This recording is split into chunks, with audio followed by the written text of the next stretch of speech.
ہوتی ہے۔ علماء فرماتے ہیں یہ جو حضور نے فرمایا اول ما خلق اللہ نوری،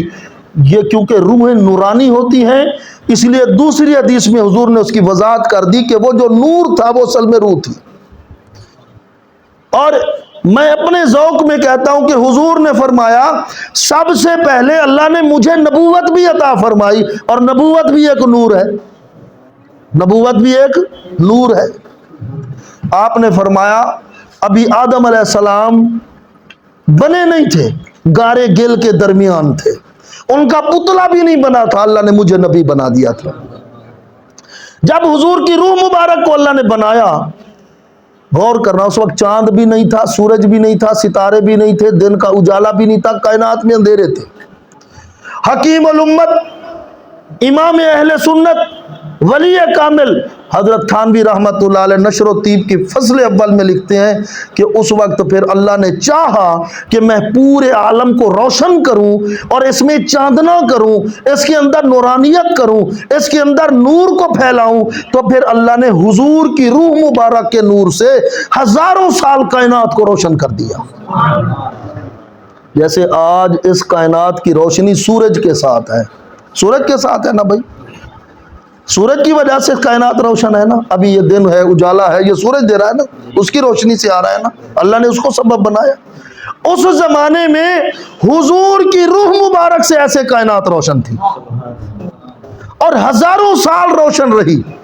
پھر اللہ نے ارادہ فرمایا کہ اب میں حضور کی روح مبارک کے فیض سے اور اس کی عزت اور عظمت کو قائم کرنے کے لیے میں کائنات کو پیدا کروں، تو پھر حضور کی روح مبارک کے وسیلے سے اللہ نے زمینوں کو پیدا کیا، حضور کی روح مبارک کے وسیلے سے سمندروں کو پیدا کیا، حضور کی روح مبارک کے وسیلے سے دریاؤں کو پیدا کیا، حضور کی روح مبارک کے وسیلے سے پہاڑوں کو پیدا کیا، حضور کی روح مبارک کے وسیلے سے آسمانوں کو تہ بتہ پیدا کیا، حضور کی روح مبارک کے وسیلے سے سورج کو روشنی دی، حضور کی روح مبارک کی روشنی وسیلے سے چاند کو کرنے دی، حضور کی روح مبارک کی کے وسیلے سے کروڑوں کہکشائیں اور ستارے جگمگائے، حضور کی روح مبارک کے وسیلے سے دن کو روشنی دی، حضور کی روح مبارک کے وسیلے سے رات کو اندھیرے دیے، حضور کی روح مبارک کے وسیلے سے انسانوں کو انسانیت عطا فرمائی، فرشتوں کو نورانیت عطا فرمائی، حضور کی روح مبارک کے وسیلے سے اللہ نے جنت کو پیدا کیا، جنت کے اندر حسن کو پیدا کیا، حوروں کو پیدا کیا، جنت کے اندر اللہ نے کوثر کی نہر کو پیدا کیا اور جنت کو سجایا اور بنایا حضور کی روح مبارک کے وسیلے سے۔ اور پھر حضور علیہ السلام کو جب اللہ نے نبوت دی، اسی نبوت کی برکت سے اللہ نے اسی نبوت کے وسیلے سے آدم علیہ السلام کو نبی بنایا، اسی روح مبارک کے وسیلے اور نبوت کے وسیلے سے حضرت شیس کو نبی بنایا، حضرت نوح کو نبی بنایا، حضرت ابراہیم کو نبی بنایا، حضرت اسماعیل کو نبی بنایا، حضرت اسحاق کو نبی بنایا، حضرت ذوالکفل کو نبی بنایا، حضرت اسماعیل کو نبی بنایا، حضرت موسیٰ کو نبی بنایا، حضرت ہارون کو نبی بنایا، حضرت داؤد کو نبی بنایا، حضرت یوسف کو نبی بنایا، حضرت عیسیٰ علیہ السلام تک تمام نبیوں کو نبوت اللہ نے ہمارے نبی کے واسطے سے عطا فرمایا۔ جب پوری کائنات اللہ نے حضور کی روح مبارک کے وسیلے سے بنائی، تو پھر اللہ نے عالم ازل میں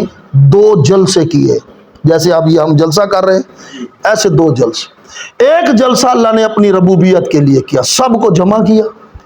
ہم سب کی روحوں کو جمع کیا اور فرمایا الستو بربکم،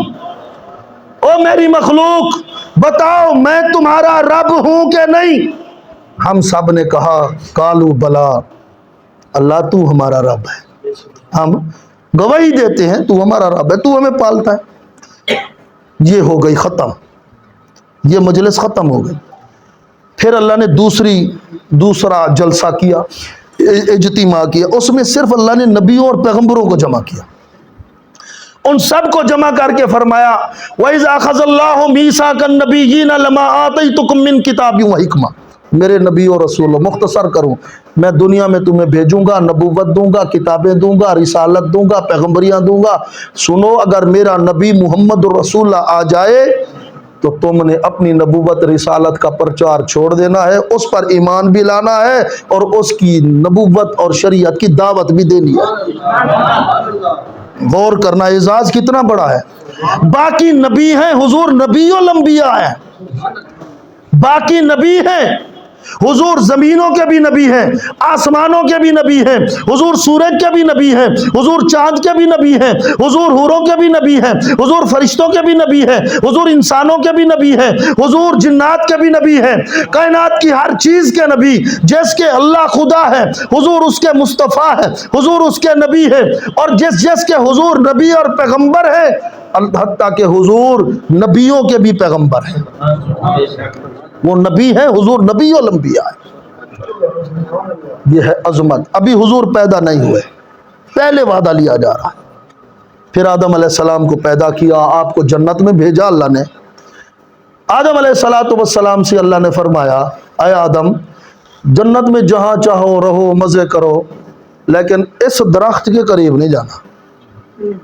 لا تقربا ہذہ الشجرہ۔ لیکن آدم علیہ السلام کو شیطان نے بہکا دیا، آپ یہ اللہ کا آرڈر بھول گئے۔